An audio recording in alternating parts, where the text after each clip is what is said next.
Bearded Dragon.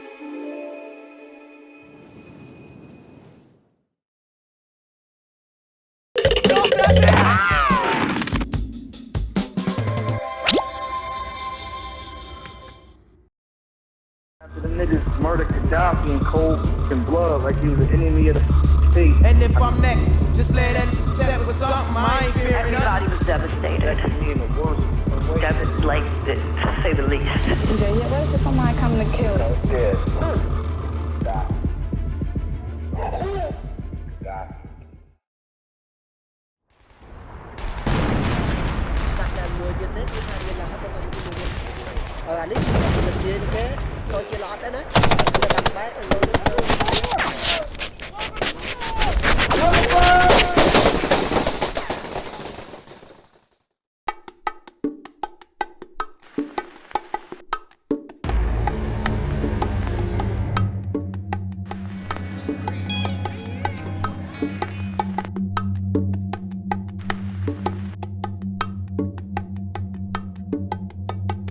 What will be presented in these videos are the facts and the evidence, not opinions, not rumor, not hearsay or emotional ranting.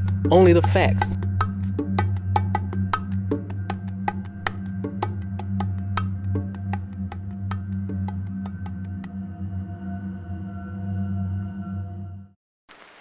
When I contacted my little cousin, he told me it was a mistake. And my cousin pointed the gun at his face and it accidentally went off. My cousin did it as an accident. In books, documentaries, speeches, podcasts, interviews from one end of the earth to the other, Mutah has traveled from Saudi Arabia to America and back again, telling this one-sided false story. By very definition, this act can be considered proselytizing. You saying it's an accident, then turn yourself in. As you and I look at the evidence, we would discover for the first time that events didn't actually play out the way Mutah has told the public. Let's make this very clear. Mutah himself did not kill Yaki. However, he has for 2 decades become the spokesman on behalf of his cousin, producing little if any facts and based only on a single conversation he had with his cousin. To the living we owe respect, but to the dead we owe the truth. And this is one of the many offenses that Mutah has done that has broken divine law and has caused him to break not only Ms. Fula's human rights, but also her grieving rights. We talk about it every once in a while when people bring it up, and we tell the truth from our perspective. Everybody entitled to their own opinion, to their own feelings. I respect that. Yes, Brother Mutah, everyone is entitled to their own opinions, but not their own facts. Facts can expand, but facts don't change. What classifies as facts is physical, tangible evidence that you can see, touch, such as bullet shells or fingerprints, paperwork, documentation, the things that we will be showing in this video. Ms. Yasmin Fula is not after maliciousness and vindictiveness as some may allege. You and I would discover that Ms. Fula had all this information the entire time. But like several black women in America, her info was dismissed and ignored. We remember Yaki like this. She remembers him like this. No one else had to look at his dead body laying on the autopsy table, not even his own father. She was the one. She was the one that had to view his body. None of the outlaws or anybody else had to look at his body. Gaddafi and my cousin, they used to like to pop pills, so they automatically clicked because they had something in common. The toxicology report shows us otherwise. There were no drugs in Yaki's system, definitely not on the day of his murder. And it's statements such as this that we will address in full.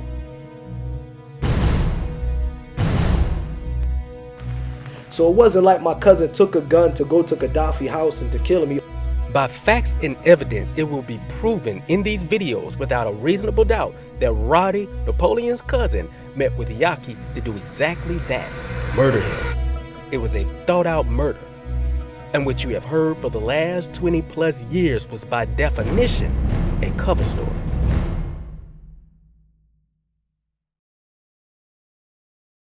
And the nigga with the braids, Akin. That nigga came behind us. He squirmed his way in the crowd and was standing behind us. Like if something happened to Pac, we got him. Then I was like, yo, out of all of them niggas, he did that. I was like, yo, move him. I was yelling, move this nigga, move this nigga. Yo, that shit, yo, he was a real nigga. Really? That nigga was a real one, yo, with Pac, yo. It's important to know that Yaki's biological father is former political prisoner and black freedom fighter Sekou Odinga. Sekou, along with a team of others, freed Assata Shakur from Clinton Correctional Prison Facility in 1979. Let's not make the mistake of saying, oh, Yaki was just a rapper, a Tupac backup singer. No, Yaki was what you would call a Panther cub and would have likely inherited the long line of black liberation heritage given some time.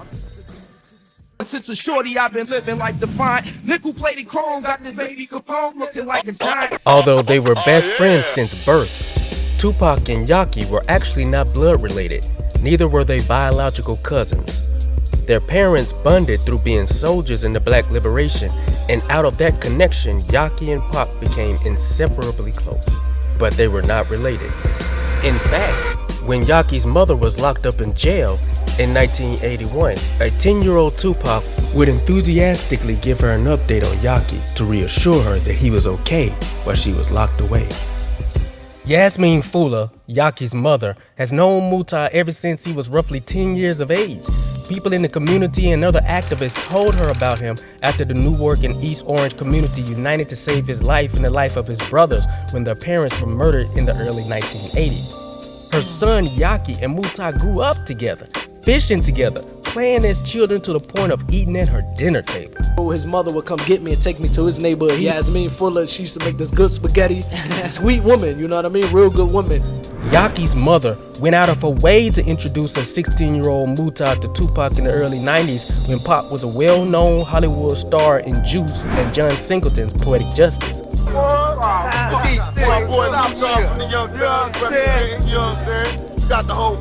This meeting with Muta served no benefit to Tupac. This was simply Yasmin's way to help the dreams and ambitions of Muta come true. So she was thinking about him and just wanted the best for him. I connected with Pac through Yasmin, who was the mother of Yafeo, aka Gaddafi. Because this is a woman that was a part of the family for years, you know what I'm saying, and was friends with all of our mothers. I always say she's almost responsible for him being in the group. She is. Because she was the one that came to Pac and told Pac his story. And used to tell us about him. And like, he raps too. He would be perfect for the group. You know what I mean? She was on her A&R shit. You know what I mean? Hussein Fatal stated in his autobiography how Yasmin also started his music career when she introduced him to Tupac in Clinton Correctional Facility in 1995. According to the research, it would not be far-fetched to say that Yasmin Fula founded the Outlaw Immortals, who were a combination of the group's Drumicidal and former members of Thug Life. It's gonna stay black. I'm not finna act white just cause y'all want me to act white, just cause all these other motherfuckers act white when they get their papers. I'ma act very black. I'ma buy Benz cause that's what niggas do. Let's not get it twisted. For 50 plus years, Miss Yasmin Fula served the black, brown, and international community as a revolutionary activist. When subpoenaed by a federal court, Yasmin exercised her right to remain silent and refused to snitch or in any form collaborate against members of the BLA who were accused of partaking in the Brinks bank robbery. She did 18 months in jail for this. Time will not permit me to elaborate on how Yasmin knew Tupac when Afeni was locked up in prison and Tupac was yet a fetus in the womb. She operated as Tupac's consigliere from the day he was born to the day of his death and the duration of his activist and music career. Yeah, basically keep track of his schedule. You know, make sure he's abreast of what's going on. He's a very intense person. Very few people can keep up with his schedule.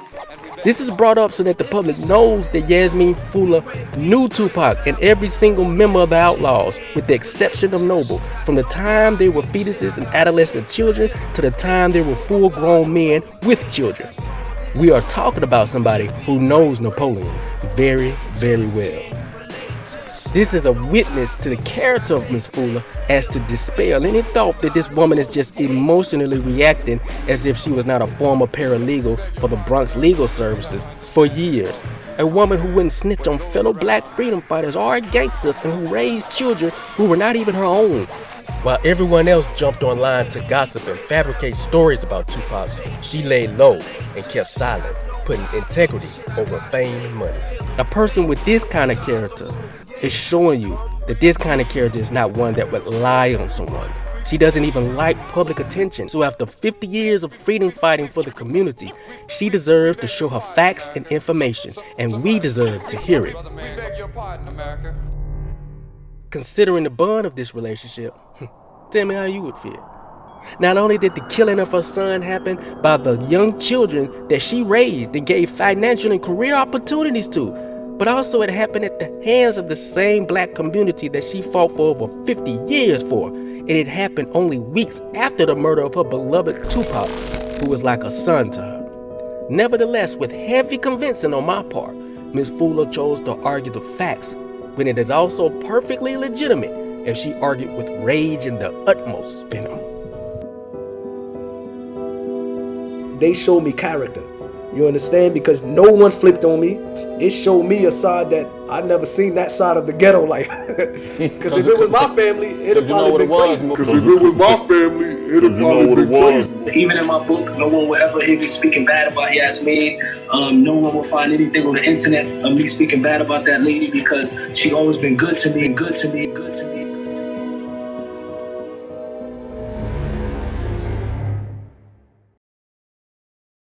But you 14, 15 years old, you killed them. And imagine an individual who's not in his right mind. He probably was 13, 14, 15 years old, always high. Okay, let's state for the record that Rashad Clark, known as Roddy, was not a kid or a 13-year-old child on November 10th, 1996, when he and another assailant shot Yaki in the right eye, blowing the back of his brains out. When Roddy shot and killed Yaki, he was actually 16 years old, about to turn 17 years old in the next 4 weeks. He fathered 2 children by the age of 15 with a girl who was 16 years of age. So when we hear words like little cousin about the age of, just a kid, it's a way to tone down Mutai's version of the story to remove responsibility from someone who at the time would definitely be considered as a young man, not at all removed from the age of majority. Like my little cousin said, we was kids. And if it's an accident, you should turn yourself in. I said, okay, if it's an accident, man, turn yourself in then. Well, Roddy did turn himself in, but only after being hunted by street crews and Orange Homicide for 4 days and making several frantic phone calls to family and friends. Roddy gave a confession before homicide detectives, which is stated in full in the book, The Homicide of Yafeo Fuller. However, after Roddy's confession given November 14th, 1996, you won't believe what happened next. Roddy was literally released by Orange City Police Department on bail. He wasn't sentenced for Yaki's murder till the case came up again 2 years later when Roddy was nearly 19 years old.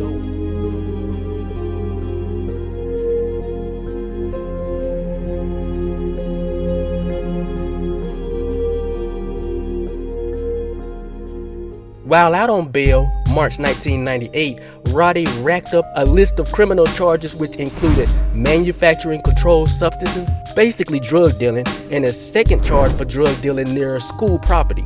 This all culminated in his arrest June 30th, 1998, where he took a plea deal for those various charges, including the charge of the murder of Yaki, which was reduced to second-degree manslaughter. More on this later, man, because it gets wild. I'm trying to tell you, man. Roddy served 3 years for Yaki's murder of a 7-year sentence, 3 years mandatory minimum.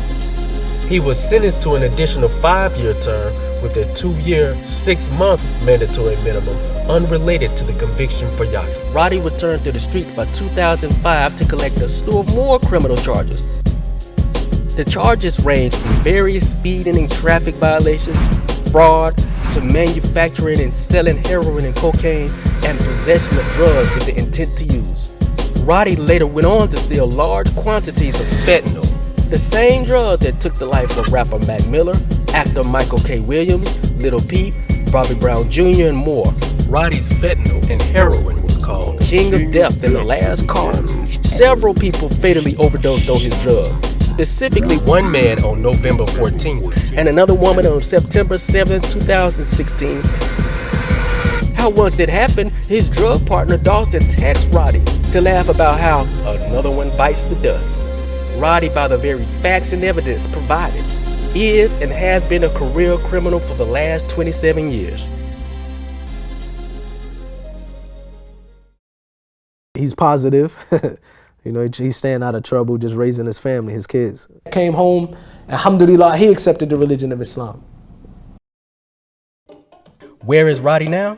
Well, as of 2016, Roddy is doing 37 years in FCI Williamsburg Prison in South Carolina for an interstate fentanyl and heroin conspiracy.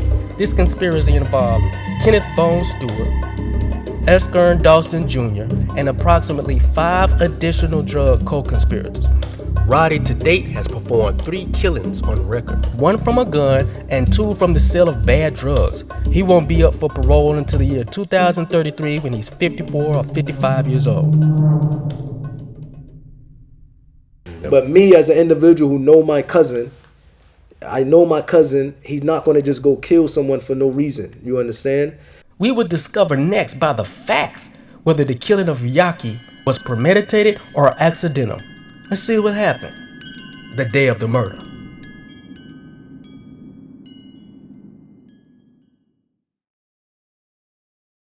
Nah, look at this nigga's body. That nigga looks like a spider Texas.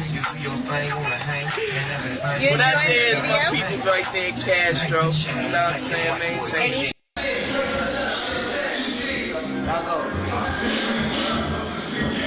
Y'all niggas can't fuck with me. There were 5 key witnesses in Yaki's murder on November 10th, 1996 in New Jersey. In cases of premeditated murder, one must establish whether the victim and the defendant had a poor history of social interactions with each other. All evidence suggests that Roddy and Yaki did have a poor history. In the police reports, there were constant references to both of them hiking, teasing, and making joking insults. Even Roddy said to Yaki, "I don't like your tall red ass." Upon seeing Roddy, Hussein Fatal, a good friend of Muta and the last person who was with Yaki before his murder, said in his autobiography, "Bro, that nigga right there ain't cool. It's something about him I don't like." In Fatal's book, Roddy is called Scotty. Fatal actually on page 111 to 114 states how he warns Yaki about Roddy and tells him, "You'll wind up having to kill him or he'll kill you over a fucking little ass piece of bread." It's important to know that Yaki at this time in 1996 was well known in the music industry. He was doing tours and recording music with Tupac Shakur, who at the time was an internationally known Hollywood movie star and musician. He was on the same level of what a Jamie Foxx or a Michael B. Jordan is today. So when Tupac was murdered in Las Vegas, Suge, according to Fatal, was talking, didn't sound good, just a whole lot of nothingness. So according to Fatal, him and Yaki left the Outlaw Group because they didn't want to do the Dog and Pony show that Death Row Records wanted the rest of the Outlaw Immortals to do. However, when Yaki and Fatal returned to the small local neighborhood of Montclair with Big Face Hundreds, most of the attitude towards Fatal and Yaki was, "Y'all niggas thought y'all was gonna blow up big. Now you back out here with us." It was a very hostile, mocking kind of environment. In fact, Yaki's girlfriend states he wore a bulletproof vest around this time because people were jealous and said he thought he was bad because he rapped with Tupac. It was in this environment where Yaki and Fatal returned back to hustling and where Roddy started hanging around Yaki. If Tupac was murdered September 1996 and Muta introduced Yaki to Roddy in October 96 before he left to Atlanta, then we are looking at a situation where Roddy didn't even know Yaki for a full 3 months before he killed him. October I went to Atlanta, but before I left, I introduced Gaddafi to my little cousin. The full branch of Yaki's premeditated murder by Roddy happened a week earlier on Friday, November 1st, 1996 at the Exxon gas station. When Roddy was asked by homicide detectives in the presence of his lawyer and his grandfather, Mr. Ezra Bill, when was the last time you spoke to Yaki? His response was, at the intersection of Bloomfield Avenue and New Street. This location matches the same location that Garfield Sharp stated an argument happened between Roddy and Yaki over $100. According to Garfield's signed oath, he states that Roddy's words were, "I'ma kill you. I'ma kill you." Yaki responded, "You couldn't kill a bug." Roddy responded, "I got the gat on me right now." Yaki responded, "I don't care if you got 30 gats." We can see from here, with Yaki having a reputation for hanging with famous rap stars and returning with big face hundreds, that there was a reluctant admiration by Roddy for Yaki. There was also an annoyance by Yaki for Roddy. The details of this argument can be read in full in the book The Homicide of Yafeo Fula. Under criminal law, Roddy's words, "I'm going to kill you," is called a criminal threat. And this is important. There's a lot of people jump on social media making threats on Twitter. Man, that shit is a misdemeanor. And if something happens and someone dies, it's a felony. So in order to establish premeditated intent, we must know were there any threats from the defendant before and or during the killing. The Exxon gas station argument on Friday, November 1st, 1996 proves that there were threats made from Roddy. From Levi's reports and Garfield's reports, we know that Roddy made numerous threats from November 1st to November 10th about killing Yaki. As he answered the door. He said, "Yeah, what if somebody come to kill me?" And we all started laughing, like, "Just get the door." And then he came and opened and came to the door. A premeditated intent to kill requires that the defendant spend some time to reflect, deliberate, reason, or weigh their decision to kill rather than killing on a sudden impulse. For 10 days, y'all, Roddy took to deliberate how he would kill Yaki, starting from the argument carried out at the Exxon gas station. November 9th, 1996, Saturday evening, Fatal drops Yaki off at Levi's apartment at 325 Mechanic Street. Well, I actually had just dropped him off. I got him a ride from the hood to the project. And you know, when he got out the car, I asked him, I showed him the gun, and I asked him, I said, "You need it? It's something we always did." And he said, "Nah." So he went to his girl house, and my girl at the time came with me. Neither Claudia Johnson, Bruce Washington, Garfield, or Levi speak of seeing Yaki with a gun. In fact, even during the argument at the Exxon, Roddy asks Yaki, "Where's your gun at?" And Yaki replied, "I don't need a gat." Early morning, November 10th, 1996, nearly 4 a.m., Roddy made a call to Yaki's girlfriend, Levi, and asked for her apartment number and told her, "Don't tell Yafeo I'm coming over." This suggests that his intent was to ambush Yaki in secrecy. It was definitely a way to show Yaki that he did have plenty gas, and I'm going to prove it to you today. All of this showcases premeditated intent to murder. Roddy claims in his confessions that Yaki pulled out his own gun and asked Roddy to inspect it for him, and while doing it, the gun accidentally went off and shot Yaki. Well, this is why a jury of your peers is important, because there are several things wrong with Roddy's confession story. Dr. Huey P. Newton, with a bachelor's degree in criminal law, states a peer is a person from a similar economic, social, religious, geographical, environmental, historical, and racial background. To do this, the court will be forced to select a jury from the black community from which the black defendant came, which means it takes a street mentality to judge a street mentality. Everyone involved in this crime of Yaki's killing were thinking with a street mentality. No person from the streets is going to let you hold their loaded gun, especially not someone who just had an argument with you weeks before. And especially when you're already paranoid when somebody as close as Tupac was shot 58 days prior. It's irrational that he would hand you a loaded gun under these circumstances. Add this to the statements from Levi, Claudia, and Fatal, all saying they never saw Yaki with a gun that night. Neither was a gun found on Yaki's body, nor were there additional bullets found in his pants or jacket pockets. What gun owner doesn't have additional ammunition? We can establish by the facts that this was not Yaki's gun that killed him, nor did Yaki hand his gun to Roddy to inspect it. However, we can place the gun in Roddy's hand as the original possessor of the gun, which is the real reason Roddy knew the exact color, model, and make of the gun. Levi, who was at the apartment when Yaki was murdered, said Sharif Clark stated to her over a telephone call that Roddy said it was an accident. and that Roddy pulled out a gun and made a mistake and shot him. Key word here is Roddy pulled out a gun, indicating he had the gun on his person. When homicide asked Roddy in front of his attorney, who could have easily just stopped him, did he have guns? Roddy responded in his confession, he frequently plays with guns. Key word here is frequently. My little cousin Roddy, he always had a gun on him, you know what I mean? From my standpoint of view, my cousin was gonna protect him. My cousin was always with a gun. Therefore, we know for a fact now that the gun was Roddy's gun and not Yaki's.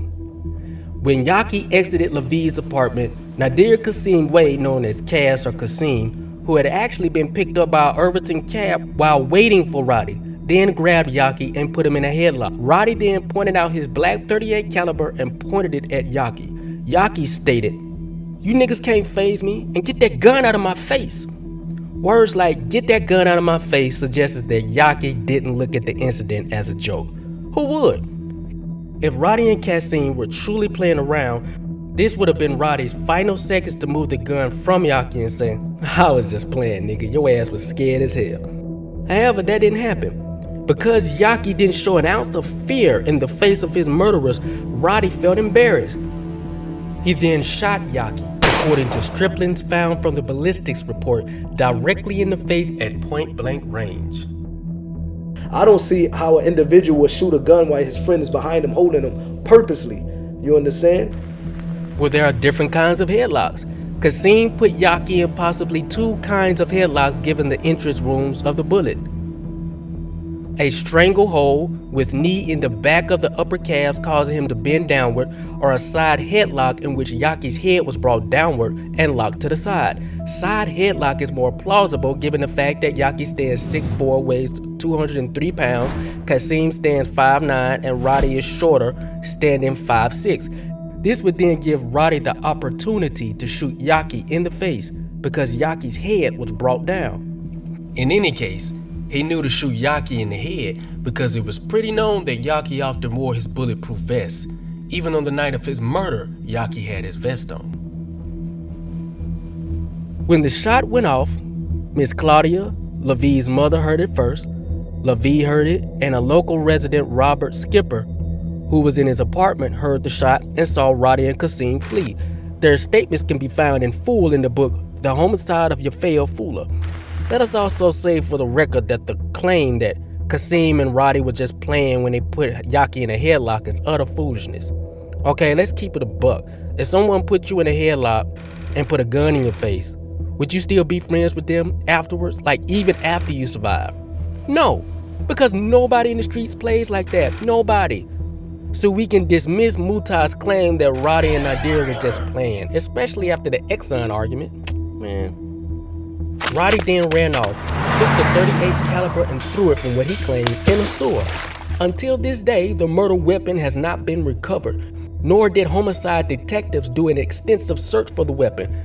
Moments after the murder, as Roddy and Cass were leaving the scene, Roddy tried something real slick. He called LaVie's apartment a second time to try to throw her off course and act like he wasn't there. LaVie in her statement said, "After Yafeo was shot, Roddy called and said, LaVie, where do you live at? I don't know where you live at." I said, "You know where I live at because you've been to my house before and just left here." Roddy said, "No, I didn't. Me and Cass was riding around in the cab looking for your house." I just slammed the phone down. Why did she slam the phone down? Well, because she had just heard Yafeo and Roddy argue in the hall. Her mother had just opened the door for Cass and Roddy seconds earlier, and she had just got through holding Yafeo's dead body with his blood all over her as he breathed his last breath in the project hallways. She was pissed that he was trying to run game on her. The weird thing that struck me was that after Roddy killed Yaki, he called a few people on the phone. He then came home and in a strange twist of events simply laid down and went to sleep after lying to his uncle that he had gotten into a fight with his girlfriend. Now if Roddy would lie to his uncle, lie in his confession statement, lie to his baby mother, what makes Mutah think Roddy didn't lie to him when he already lied 4 times prior to even talking face to face with Mutah? From the moment Roddy spoke with his Uncle Samuel, the lies had begun. Yes, the lies to attempt to find a rationalization for the murder that had just happened had begun. We rap about killing each other all day in our music. Niggas acting tough, running up, I'ma lay them down like 2 pilots. AK rip your guts, nigga what? And when you kill somebody, even if you planned it, the resultant death will shock you and frighten you, especially if it's your first time. Even trained, conditioned military soldiers have years of PTSD and emotional issues after witnessing and conducting murders, because murders are natural. From the time Roddy pulled out his gun and shot 19-year-old Yaki, he always stated consistently that it was an accident, even in his confessions. The question is, why did Roddy consistently say it was an accident, even though we know now that it was premeditated murder? The answer is, after shooting Yaki, Roddy immediately formed what is known in psychology as trauma denial. In short, trauma denial is a defense mechanism to protect a person from having a nervous breakdown or a brain overload when they have experienced a high level of trauma, such as a murder or an assault. Trauma denial will cause for a victim or assailant to make up and then believe wholeheartedly a completely false story in the mind in order to justify or sweep away the reality of a trauma that has just occurred. To a person who has trauma denial, the lie they told themselves is completely 100% real to them. In this case, Roddy had convinced himself after seeing the blood spurt up out of Yaki's face and him fall backward to the floor that it was an accident. The thing about trauma denial is that it is short-term and a temporary self-defense mechanism. In time, it wears off, and then whatever the person's true intentions were from the beginning will emerge. He said when we shot him, I didn't know what to do. That's the first time I ever shot somebody. That's the first time I ever shot somebody. I remember, I think he was eating on some sunflower seeds or something, but his face looked numb, you know? All of these bodily responses are a brain overload reaction to a premeditated murder. This is why sometimes people throw up and vomit when they commit a murder. It is mainly from a potential brain overload. Let's keep in mind that Noble, Edie, Afeni, nor Muta were present in New Jersey the day Yaki was murdered. The information they obtained were from second and third party sources. The evidence presented in this video all came from people who were actually present in New Jersey the day of the murder of Yaki at 325 Mechanic Street. They are primary sources and key witnesses. We have just established by the facts and precedent of law that Roddy's killing of Yaki obeys all the credentials for premeditated murder, which is first-degree murder known as homicide. Those qualifications are as such. Yaki never wielded a gun at his assailant, so it couldn't have been self-defense. Calling LaVie to tell her, "Don't tell Yaki I'm coming over." Lying to his Uncle Samuel about where he had been. Lying to LaVie and Brenda about his involvement in the killing. His nonchalant attitude about Yaki's killing, and neglecting to implement the actions of his accomplice Nadir Kasim Wade during his confessions. The threats made at the Exxon gas station and the threats made to LaVie via phone. The many taunts and lack of respect in the relationship. There was only one shot to the head, which indicates not that Roddy didn't mean to murder Yaki, nor plan to do it, but considering the evidence, it meant that once Roddy carried out the act of murder, it shocked him.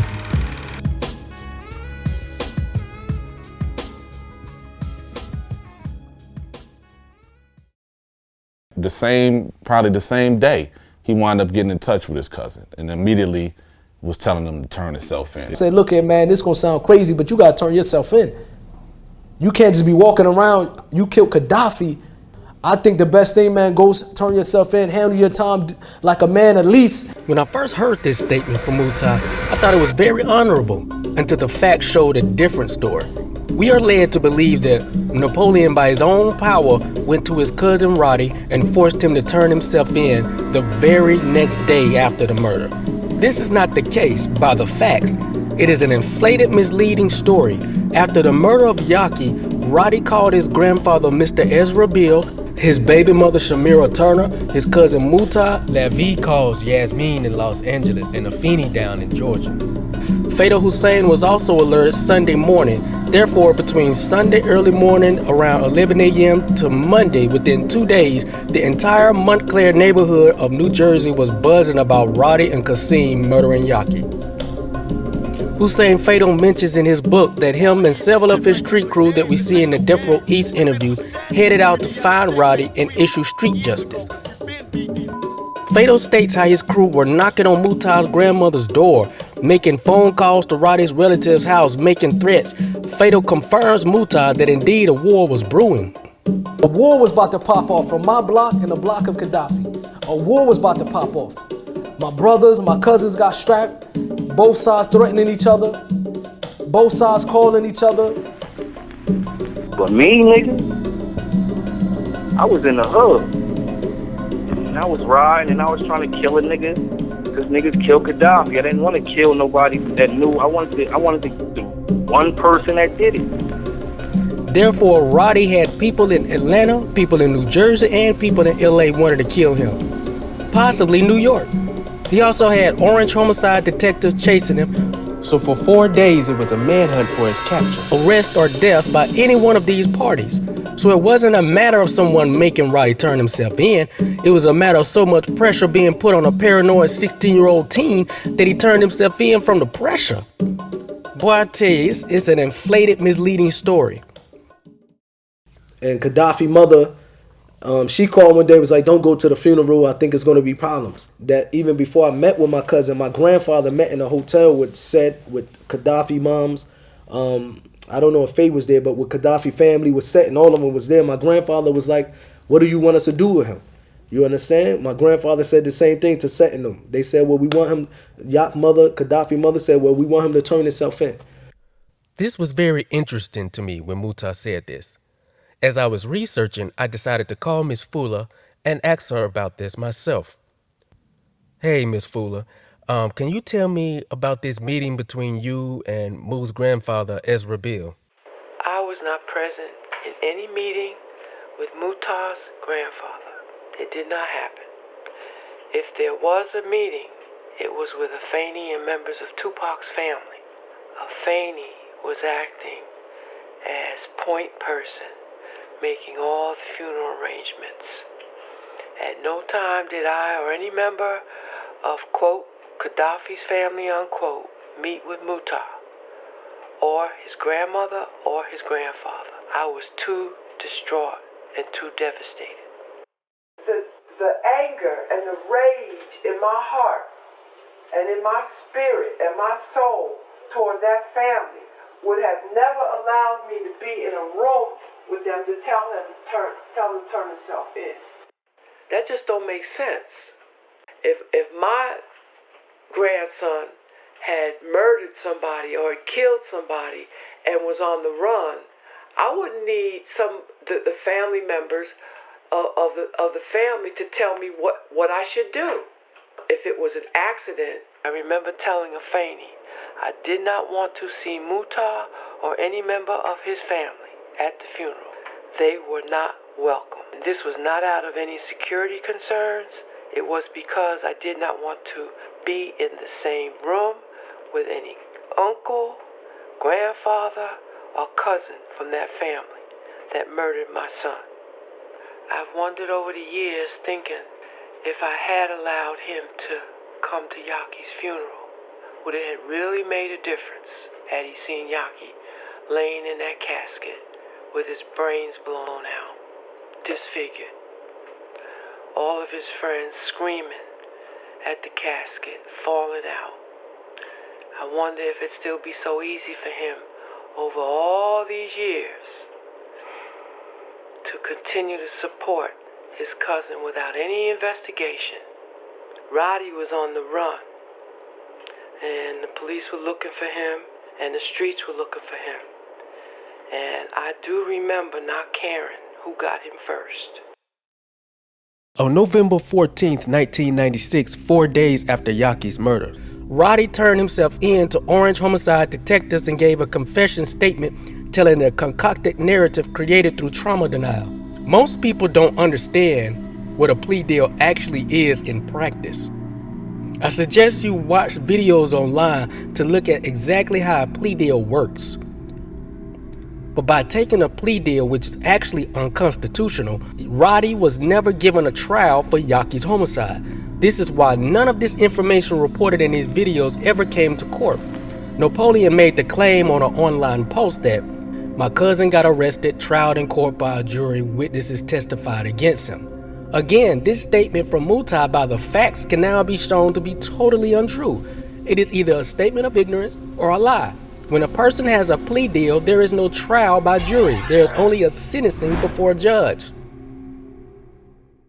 Roddy was sentenced by Judge Camp for the crime concerning Yaki.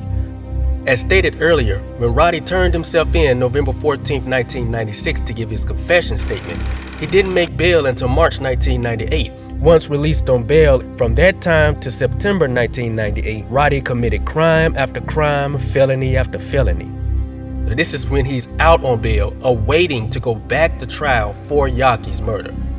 He commits conspiracy charges, cocaine distribution charges, speeding charges, attempted murder of a whole nother different situation, aggravated assault, robbery, tampering with witnesses and evidence. He was finally sentenced, ironically, on Yaki's birthday, October 9th, 1998, for second-degree manslaughter. And at this same time, they grouped all of his other charges together under the same sentencing. Some of the previous charges were acquitted, others were not.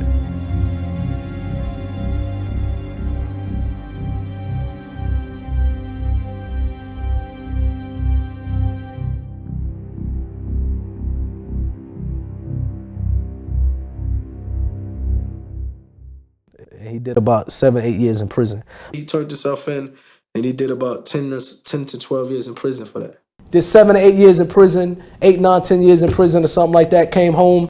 If it were not for the illegal gun and drug charges, Roddy would have been released on May 25, 2000. Roddy was sentenced to a term of 7 years, 3 years mandatory minimum, with 504 days jail credit applied for when he was locked up on bail. Judge Camp sentenced him to an additional 5-year term with a 2-year, 6-month mandatory minimum and 11 days of jail credit applied. The two sentences ran concurrently.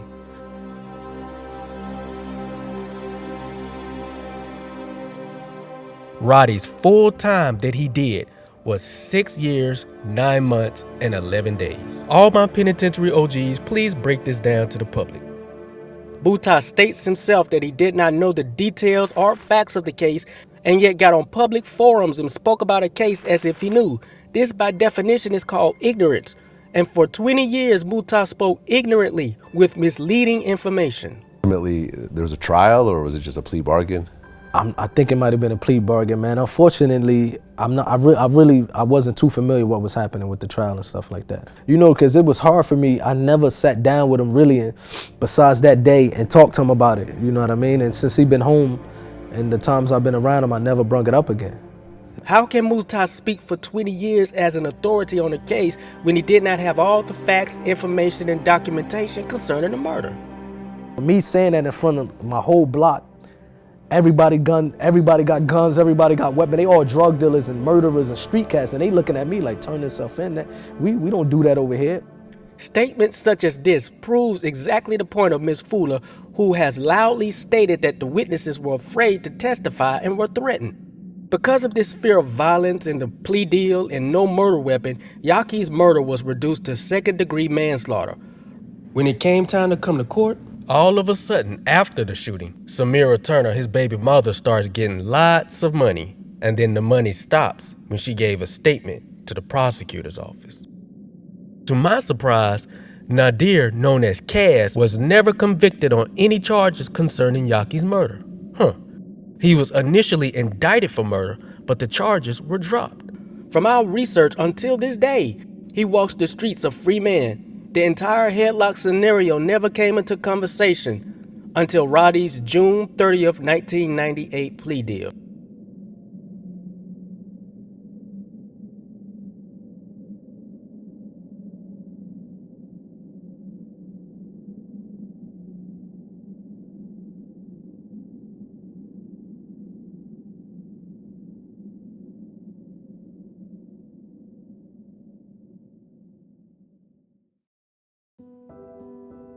Ms. Yasmin Fuller showed up to court to give a victim statement to confront her son's killer, though she knew she wasn't receiving justice with the manslaughter plea. To my shock and surprise, this statement has since been destroyed by the Essex County Police. Destroyed. I know my cousin, he's not going to just go kill someone for no reason. You understand?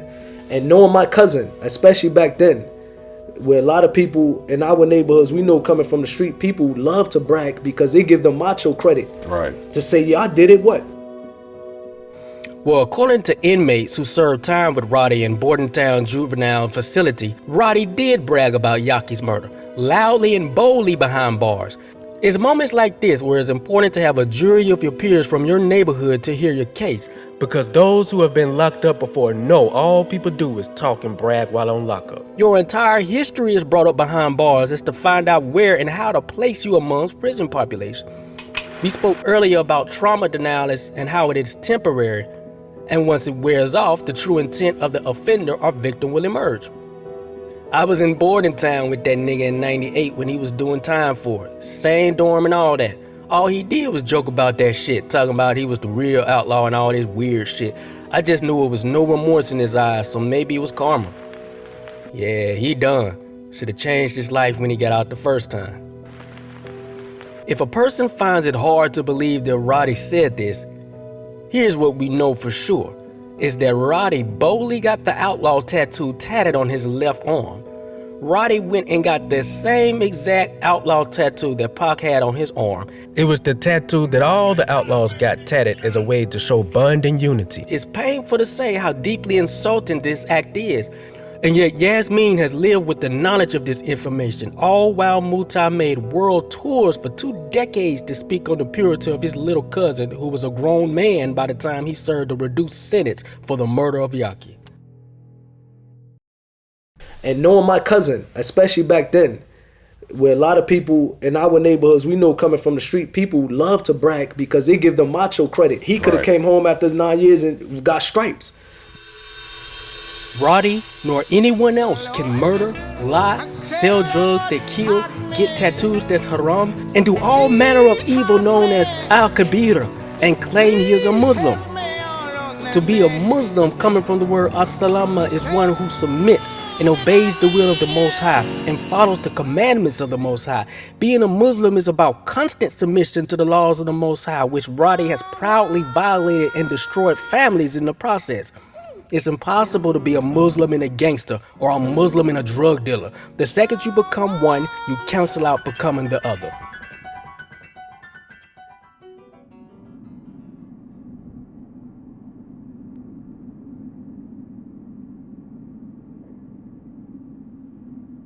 Roddy's lawyer actually bragged about how Roddy wouldn't get 1 year of that, according to Brenda Turner.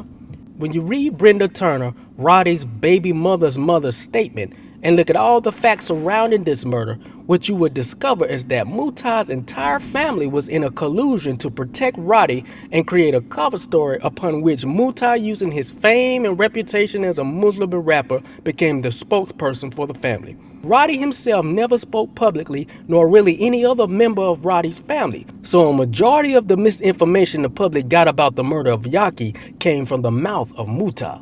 This is what Yasmeen has stressed as the offense. Ms. Yasmeen has shared with me that since Yaki was the son of Sekou Odinga, who liberated Assata Shakur from prison in New Jersey, that it led to Yaki's murder case being botched by Orange and Essex County prosecutors. She stated further that police used Yaki's untimely murder as an excuse to say, "Oh, we can't solve Tupac's murder case." Nah, oh well, he dead, so I mean, you know, since we're trying to solve it now. Many don't know that due to incidents like the Oakland police lawsuit, the Texas trooper shooting with Ronald Ray Howard, and the Atlanta police shooting of 2 off-duty officers, that the police in America and Tupac Shakur had an intense beef with one another.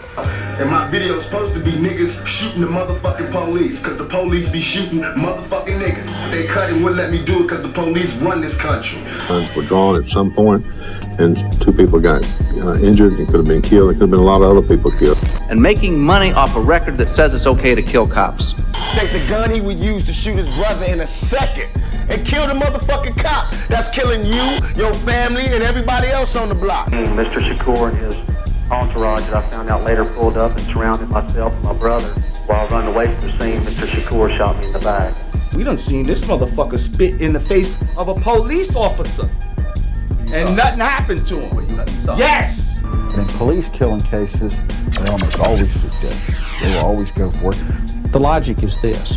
There have to be additional sanctions to hopefully keep those people from killing them. It appears that I've been marked for death. My heart is breath, the underlying cause of my arrest. My life is sweat. Tupac Shakur will be back in court here in New York next week to set a trial date in this case. On January 12th, he's expected to be in an Atlanta courtroom for allegedly slapping a fan. He's keeping every police department in the country busy. He's a one-man crime wave. I'm really out there against the wall. I really got cops who ride me, looking at me crazy and shit. You know what I'm saying? And strange phone calls and all that. People driving past my house. White boys rolling past my house screaming shit. You know what I'm saying? But I can't go to the police because the police hate me. Hate me. Hate me. It's actually a beef that stretches before Pac's birth to his mother in the Panther 21. Research would show that many police departments intensely disdained Tupac, whose entire family at one point, Yaki's family included, were on the FBI's most wanted list. 14 years old, I met a brother named Tupac Shakur. Tupac unfortunately got murdered in Las Vegas. And a couple of weeks later, the brother that introduced me to Tupac, his half brother, got murdered by my cousin. So it was turmoil within the group I was in. Ms. Fula has never blamed Muta for the killing of his friend Yaki. She has blamed Muta for what is called the second killing of Yaki, when Muta spoke a false and misleading story about the murder of her son, which at this point has been proven to be a premeditated homicide. It's one kind of grief to kill someone's only child. However, to then kill the victim's reputation upon death and then lie about the way in which they were killed for 2 decades prevents the grieving process and starts an entirely new level of pain and violation. This is what Muta about the facts has done. First reporter said Yaki's death was a suicide. Let's call it dead. Who? Gaddafi. Who? Gaddafi. You got to be fucking kidding. Okay. See, nigga, when I always tell you something, you don't be believing me. Mike, you got to be kidding. Gaddafi is dead. Who? How? You ain't gonna believe this one. Mike, what happened? If you believe this. What happened? He committed suicide. Can you believe that? Then Yaki's murder was said to be Russian roulette, a circumstantial death with a friend. And then Dave Lee came down with a different story. He said that the outlaws and them were playing with a gun. The gun went off and they shot what's called in the head. Then the first story I heard was that he was by himself. He had the gun out and he committed suicide. Yeah. But I know it's definitely a confirmed kill. Oh, confirmed death. Yeah, confirmed death. Lastly, the opposition finally got their cover story together and said it was an accidental killing. For decades, Yasmin Fuller had access to this evidence provided and presented in this video, way before Edie, Noble, and Muta ever got on any platform to do an interview or say one word. The only reason she never came forward until now was because her heart was so broken from a sense of betrayal that she couldn't bear to look at the information anymore. So she tucked it away in a box. But like the blood of Abel, Yaki's blood continued to scream from the grave and asked that the details be presented to the community. As soldiers take out soldiers bleeding out our number, shootouts and drive-bys, and we shoot one another 33 times in the head and make drill music taunts about it, we forget that the black mothers who buried these sons are not involved with our street wars. No, we don't always have the time to worry about somebody's mother when we are on a mission. However, we have literally accepted murder, robbery, killing, and being a savage and being a demon as normal in so-called black culture, and it's not normal. In the U.S. military, there are grief counselors for wives and mothers who lost sons in military warfare. But there's no grief counseling or programs for our black and Latino mothers who are educators and working mothers and upstanding citizens whose sons die in street warfare. The mother 99% of the time had nothing to do with the street altercations that we're involved in, and they drink pain untold. These mothers are more of a victim than the son who was killed.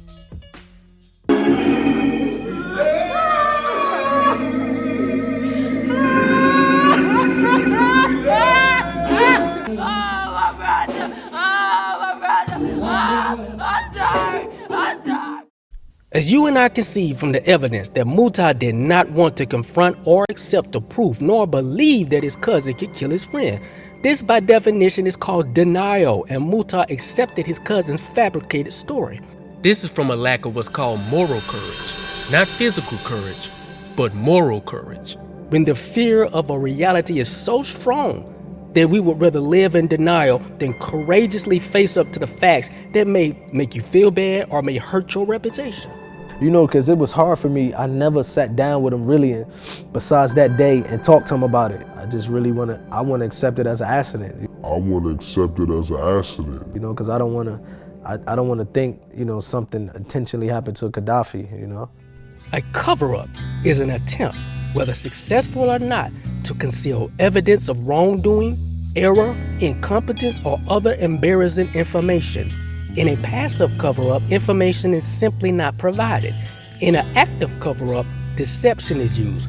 By definition, the story Napoleon told of his cousin as accidentally killing Yaki was a cover story. And with good reason, Ms. Fula believes that both Edie and Noble accepted Muhtar's cover story in order to protect their careers.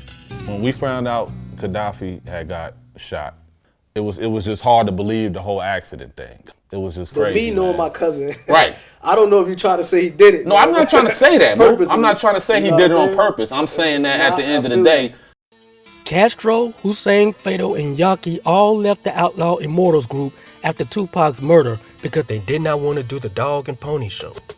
However, Edie and Noble stayed. Hussein Fatal showed by the facts to be the only member on record out of the Outlaw Immortals who confronted Roddy because he knew more of this information provided here in this video. Nigga died, nigga, you gonna ride or what? And I don't know what them niggas was thinking. To me, I love all them niggas because of the bond we share. Nobody else can share, but right is fucking right and wrong is fucking wrong. When the two of them were locked up in prison together on separate charges, Fatal, according to his autobiography, commenced to bringing Roddy a mean physical beatdown that was barely able to be restrained. I'm not advocating violence here. However, I want to show for the record that Fatal had deep love for Yaki and that he was truly his friend, and he showed it. And that any words that stand to question Fatal's loyalty to what Tupac's mission was for black people should be annulled. He put the shit together, like, what the fuck? What the fuck? Like, you don't know what the fuck we spoke about. It's like, nigga, we're supposed to die for Pac. Like, we're supposed to die before Pac.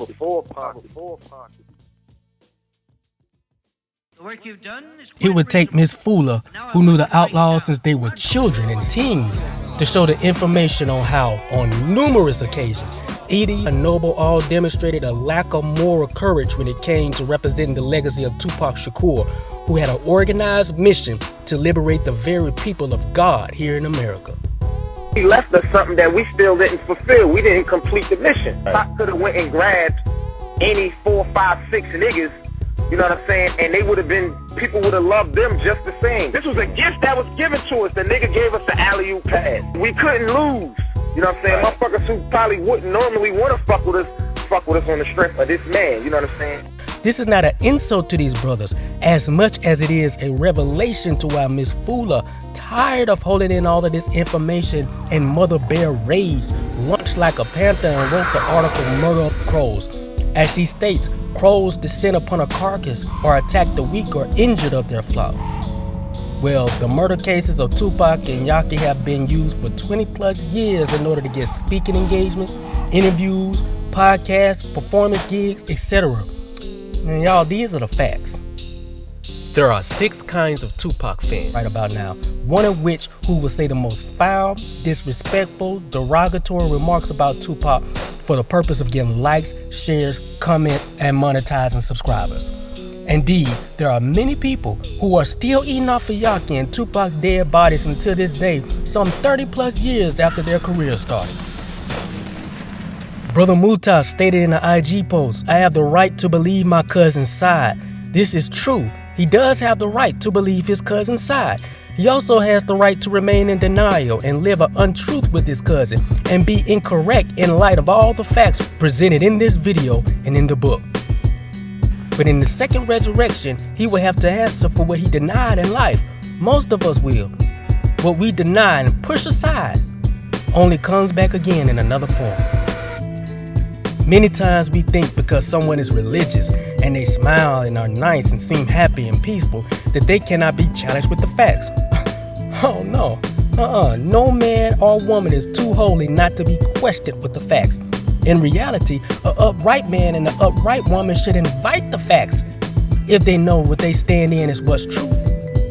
Surah chapter 4 verse 135 states, O you who believe, stand out firmly for justice as witnesses to Allah, even though it be against yourselves or your parents or your kin, be he rich or poor. Allah is better protector of you both, meaning he'll protect both of you if you stand up and do justice. So follow not your lusts or your desires or your own intentions, lest you may avoid justice. And if you distort your witness or refuse to give it, verily, truthfully, and surely, Allah is everywhere acquainted with what you do.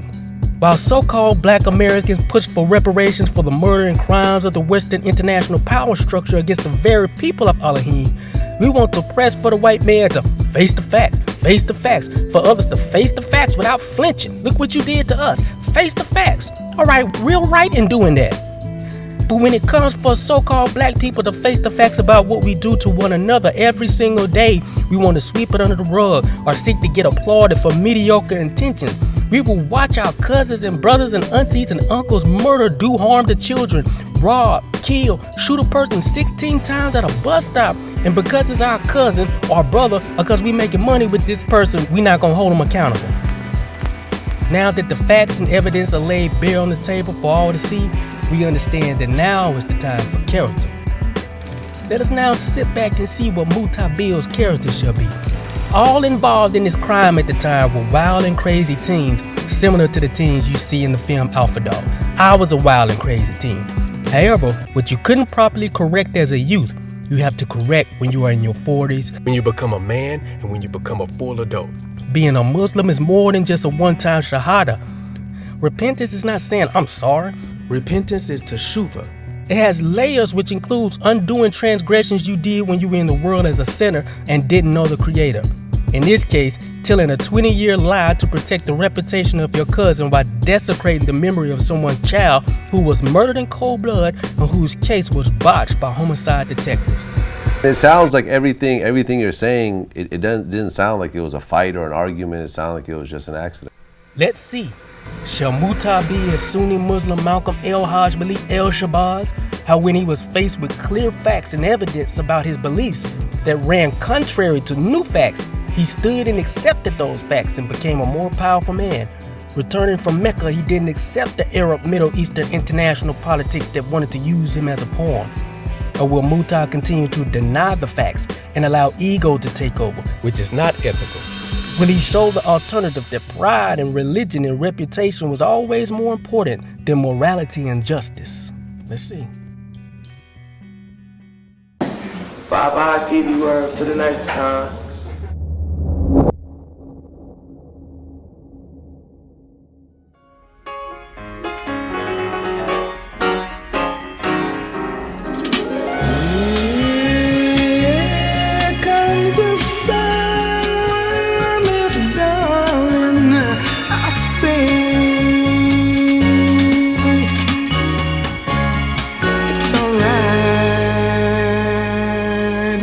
Darling, you can